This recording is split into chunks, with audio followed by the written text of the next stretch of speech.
Hello. Welcome to the next in the series of review clips designed to assist you in preparing for your Biology 3201 public examination. In this clip, we'll be taking a look at speciation, or the process by which new species develop. There are a number of different means by which species can develop, and these circumstances, these modes, are based on the geographic circumstances under which gene flow is interrupted. In order for a species to develop, there has to be an interruption to the gene flow. There are two basic modes. The first of these is allopatric speciation.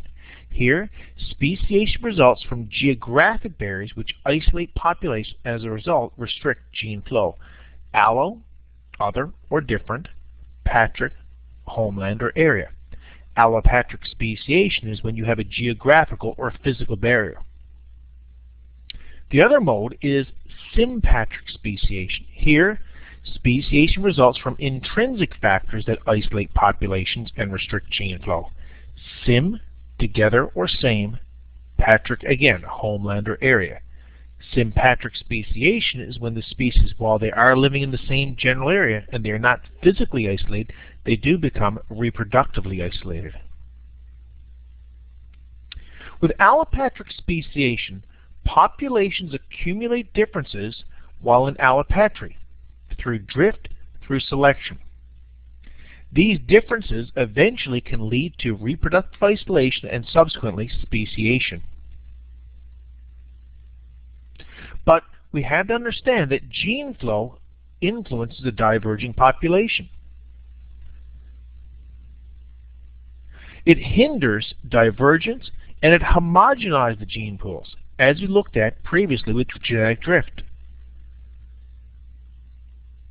So what determines the amount of gene flow in the allopatric speciation model?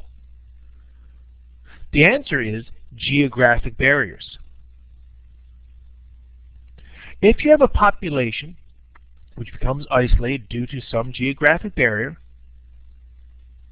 when they come together again at some future point, if they can still interbreed, speciation has not occurred. Yet, if when they come together they do not interbreed, speciation has indeed occurred.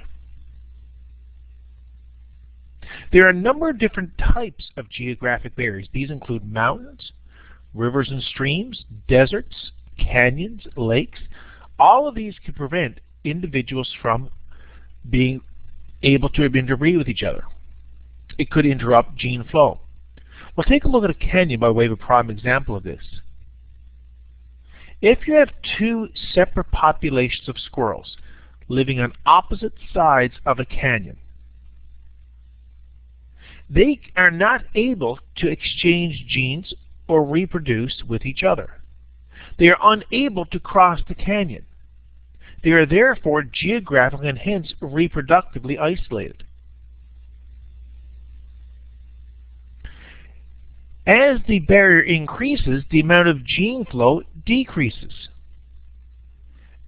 As the canyon was formed, the amount of gene flow became less and less and less until it eventually stopped altogether. When there is no gene flow, genetic drift, natural selection might indeed favor different traits, different features among the population. Eventually become reproductively isolated, and hence a new species forms. This would not have the same impact on a hawk. Hawks are better able to disperse than squirrels. The strength of a geographical barrier is dependent upon how effective it is at reducing gene flow. And this is dependent upon the dispersal abilities of the organism. A large number of species can evolve from a single common ancestor through allopatric speciation, and this is known as adaptive radiation. Adaptive radiation is when a single species or small group of species evolves into several different forms that live in different ways. Darwin's finches provide a prime example. The development of mammals into all the different forms that we see today provide a prime example and an illustration of adaptive radiation. So by definition, adaptive radiation is the emergence of numerous species from a common ancestor that were introduced in the environment, presenting a diversity of new opportunities and problems. Adaptive radiation illustrates using islands, island populations in different niches. Darwin's finches were created, all the different versions, through adaptive radiation. From the original common mainland ancestor, all the different island forms were created and developed over time on the individual island environments. This is allopatric speciation, geographical barriers. But we also have to consider sympatric speciation, where the organisms, while they are living together in the same geographical area, they do indeed become reproductively isolated as well. With sympatric speciation, recall, there are no geographic barriers. So the question arises, without a geographic barrier, how is it the gene flow be reduced or eliminated if the populations are in the same area? There are a number of different ways. One of these is known as a host shift, where the populations start using different portions of the same environment. The population of insects, one population might use the leaves, where another group might only invade the stem and different portions, as you see highlighted in yellow. As a result of one portion of the original red population only using certain parts, they become isolated. They become reproductively isolated from the red form.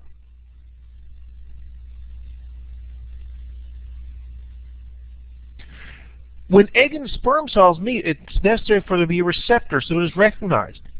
If the sperm cell is unable to recognize the receptor on the egg, fertilization will not occur. Without the receptor recognition, the sperm cell cannot attach to the egg, and therefore the genetic material cannot be exchanged, resulting in the formation of the zygote. There are a number of different means by which reproductive barriers form between species. These can be broken up into pre-zygotic barriers and post-zygotic barriers. Pre-zygotic barriers occur before the formation of the zygote, and they prevent mating or fertilization. These include temporal isolation, which is mating at different times for different species; habitat isolation, where species breed in different habitats; behavior isolation, where there is little or no sexual attraction between them, the utilization of different mating calls. By way of an example, in birds would provide behavioral isolation. We have mechanical isolation, where there's simply structural difference between the species that prevent either copulation or pollen transfer. And gametic isolation, where the gametes die before uniting. They fail to unite because they just simply die. The other grouping is the post-zygotic barriers. Here, while a zygote may form, it prevents the development of fertile adults. These include hybrid inviability, where the hybrid zygotes fail to develop or fail to reach sexual maturity; hybrid sterility, where the hybrids, while they do form, they fail to produce functional gametes, they are sterile.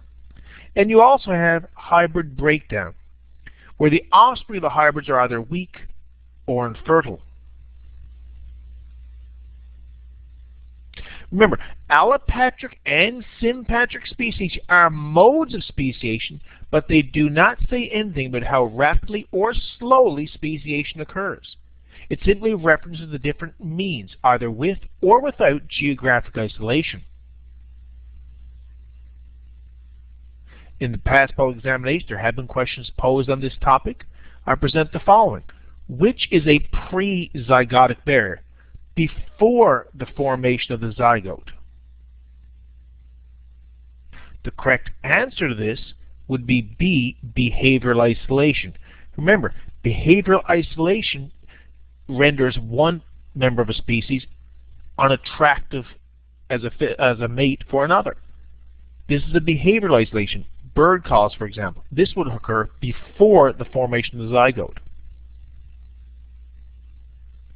Another question is posed on a past public examination asks, which prezygotic isolating mechanism occurs when sexual reproduction between two individuals cannot take place because there are chemical differences between the sperm and egg? The correct answer for this would indeed be B, gametic isolation. The gametes are isolated from one another. Another question is posed. Two species mate and the offspring are fertile and viable. These offspring then mate to produce infertile and weak offspring. Which describes this situation? This would be a case of hybrid inviability.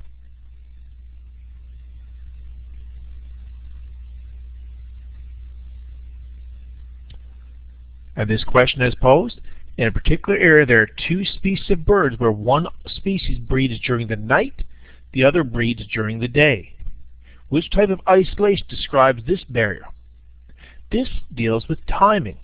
It deals with a behavior of the birds. This behavioral isolation is the correct answer. It's a behavioral isolation between the two species. Thank you for your attention. I hope you found this learning clip to be helpful.